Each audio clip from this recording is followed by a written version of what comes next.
وعن انس قال کان النبی صلی اللہ علیہ وسلم یعتکف فی العشر الاواخر من رمضان۔ انس رضی اللہ عنہ بیان کرتے ہیں کہ نبی صلی اللہ علیہ وسلم عام طور پر آخری عشرے میں اعتکاف کرتے تھے، جیسا کہ سب روایتوں میں بیان ہو رہا ہے۔ فلم یعتکف عامن، ایک سال آپ نے اعتکاف نہیں کیا۔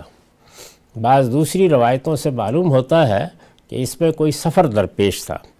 فلما کان العام المقبل اعتکف 20، پھر جب اگلا سال آیا تو آپ نے 20 دن اعتکاف کیا۔